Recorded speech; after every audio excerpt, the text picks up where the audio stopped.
Oh, we've seen her again. Yeah, just sitting there. Who? Hi, Hi. welcome to our revamp of our EM Shock Show, now to be called. Oh, we do. Which way are we doing? Oh, Arduino, Arduino versus Pi. which for now I should be using my Arduino Mega.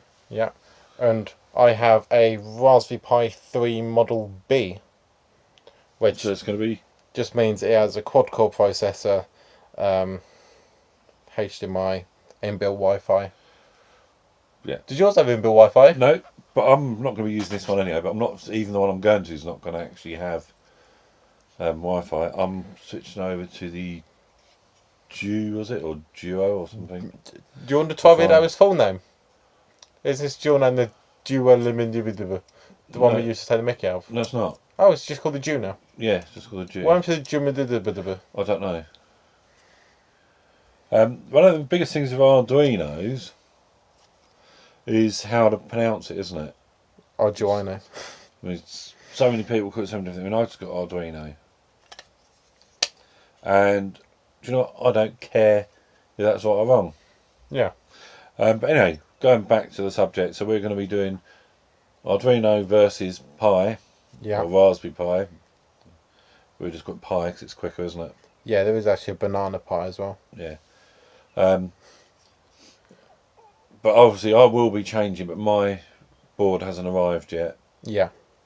Mine has. If the top doesn't give it away, it's still around the Christmas period. Well, So yeah, it's Boxing Day. yeah, it's very, very hard to get stuff here quick.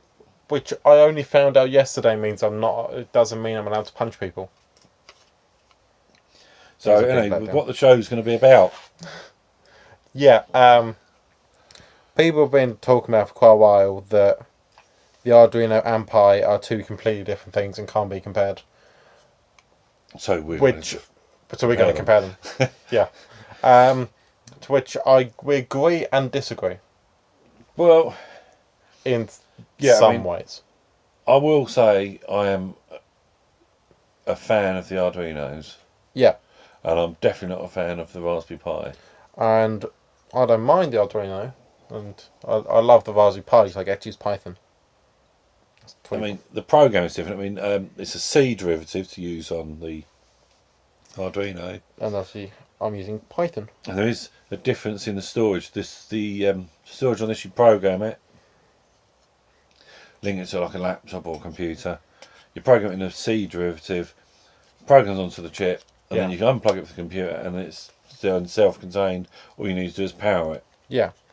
Whereas the Arduino needs The Pi. an operating. The Arduino, sorry, the Pi needs an operating system, and you have a little SD card. Yeah, I mean it is tiny. Tiny little SD card on there. I don't know if the camera's going to focus on it, but it is tiny, and yeah, the camera doesn't even want to focus on it. So it's it's only just memory. So technically, I suppose the Pi you get more. Yeah. Once you've finished with what you've only got left though, what's not the OS, haven't you? Yeah, which luckily being the base you get is Raspbian, which is Debian for Raspberry Pi, which is pretty goddamn small. Right, yeah. Whereas I don't have to worry about that because the bootloader that's on the chip, which you don't really get access to muck around with too much, then I'm just left with my standard memory. Yeah, whereas the Raspberry Pi, you can actually corrupt the OS and have to reinstall it. Yeah, but it's not to say you can't corrupt the Arduino. Oh, no, you can. I've done it. It's possible, but you can then just use another Arduino to reprogram the bootloader back on. Whereas I'll just use a PC to reprogram mine, should I mess it up. Yeah. So, I mean, it's possible, but I mean, the reason, I mean, I'd say why I like this more than that is I like the Arduino more for the ease of using different electronics, and you don't need to know too much about electronics. Yeah. Or, and this is something we've already come across, you don't need to know much about the parts. Yeah. Whereas on this, I do need to know a fair amount more. Because obviously I need to know what it uses, how it's transmitted across, and...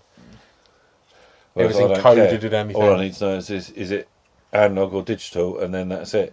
Yeah. From that, I can actually run it. I mean, yes, if I was going to be using I2C, I've got to use an I2C library and stuff. But you'd know if something's I2C straight away anyway. Yeah. And then bam, I'd say, oh, I need the I2C library, and then just use it. Yeah, whereas this is more of a computer, really. This is basically a full computer in one go. Because you obviously have, well, the equivalent of a hard drive, really. Yeah. And then, you know, it has an operating system on it, just like any computer has. It has HDMI out, like most computers have. Powered over USB for this one, which not too bad. Yeah, I mean, this is powered USB. Yeah. Well, or you can actually plug in an external power supply. It's got regulation built in. Yeah. So yeah, the main difference between the Pi and the Arduino is that this has an operating system that has a bootloader. That has a bootloader, yeah. So for this, some things are going to be amazingly good at being able to do. Yeah, I mean, I will admit, I'm not biased to the extent of, you know, I love this, therefore that is absolute rubbish. No. I mean, you've got USB ports on there, so I'm assuming you can plug in keyboard, mice. Yeah. You've got 4 ports I saw there. You've got USB ports, Ethernet on there. There's no Ethernet on this, so if I want Ethernet on it, I've got to buy an Ethernet shield. Yeah. And then I have wireless as well, in case I can't use Ethernet, which again, you would have to buy something else. Wireless. I mean, with the Arduino though, what is good is they've tried to keep the same form factor. Yeah. All the way through, and you buy shields and plug a shield on. Yeah. And because the shield doesn't use all these pins. Yeah. You can then plug another shield on top of that shield, which uses a couple of different pins. Yes.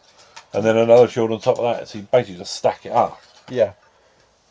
One thing I do feel we should mention, however, is that there is a basically the Pi is equivalent to a shield that I could get to cheat, but I'm not going to. There is in fact a Raspberry Pi version of a shield which basically allows me to use Arduino modules. Yeah. And how it does that is basically an Arduino, and I'll program it using the Pi, using the Arduino that's on that other chip. But we've decided not to do that. We're going to do pure Arduino against pure Pi. Yeah. Now, one thing I do know I could already do on this as well, which is quite cool, is distributed computing. I could do quite easily on this. Being a full PC, it's quite easy to distribute load. Just forget it on this. I think it would be possible. But yeah, forget it. Because like this, what I have is I'd have one Pi that does all the main data handling and splits it off to the other ones, and you could do the same thing. You're showing off his case but now. I do have in fact a quite snazzy case. You do get cases for these as well, but they're never quite snazzy. I don't see the point in them myself. Yeah, the only reason because I'm playing things in and out all the time. Yeah, the case would get in my way. Whereas this is going to be good because I'm also going to be using this when we're not filming this series as a streaming server. Basically, we'll stream from our PCs to the Pi, and then the Pi will then broadcast it out to our streaming platforms. Yeah. Just means it takes a bit of load of our systems. Right now, back to the main subject. I think what we're going to be doing is we're going to be buying in parts. Yeah. Like we did with the other show. And I think we've still got some of the old parts from the old show we're going to try using again. Yeah. Just to show what can be done. And I think we did decide then to do a point system. Yeah. So we're going to have, if we can actually use the product, we get a point. If we use some flair, yeah, of which we have to be decided between us that we agree it's above and beyond what was really needed. Yeah. It makes it really cool. Then we get an extra point, and you get no points if you can't use the part. Yes. So obviously some things are going to be easier to use on the Pi. Yeah.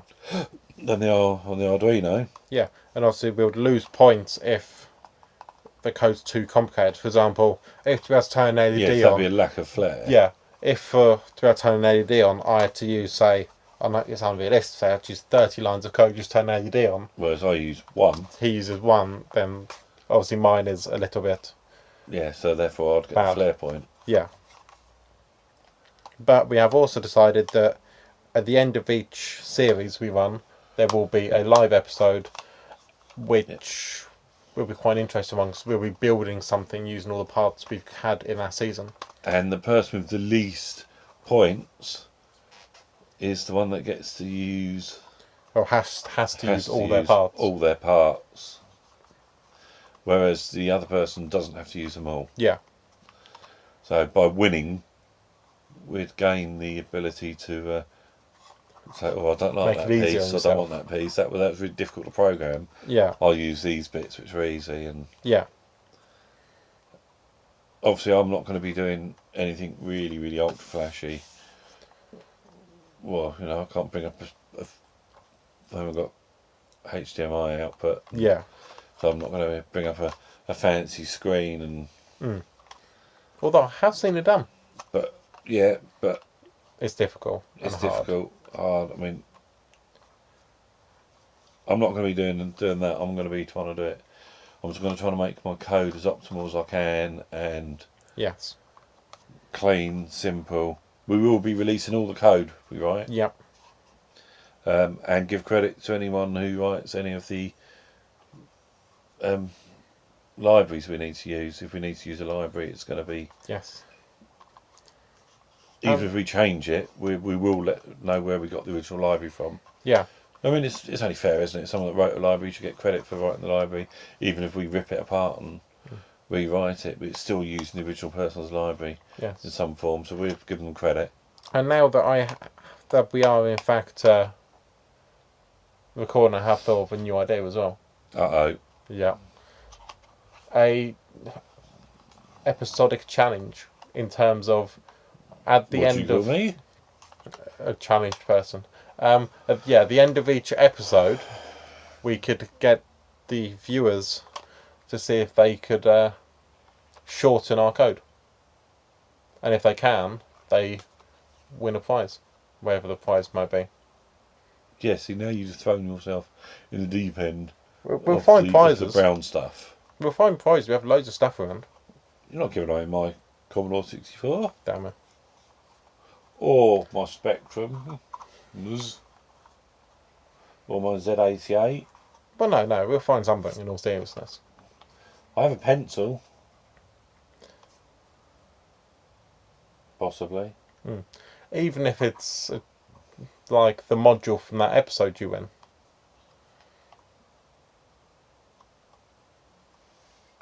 Yeah, we could do. Yeah, so that whoever manages to rewrite our code and have it as short as possible, but it has to still work. In exactly the same way. Yeah. When I say exactly the same way, I don't mean, the code's got to do the same. It's got the output, if there is any, has to be identical. Yeah. That's what our output was. Yeah, so then whoever manages to do that and get it in the shortest amount of code. But I will have to put a caveat on that. Yeah. You don't just take out our rem lines, because we're going to have comments there to explain our code. Yeah. Taking comments out does not constitute shortening the code. No. Because even on the Pi, I'm pretty sure the comments are, by the computer itself, completely ignored. Yeah. So therefore they don't add to the size of the code in the stricter sense of the word. Yeah. But anyway, I believe that's all for this episode. Yep, that's all for this episode. We'll see you again soon for Arduino versus... I'm hungry now, Pi. Bye for now.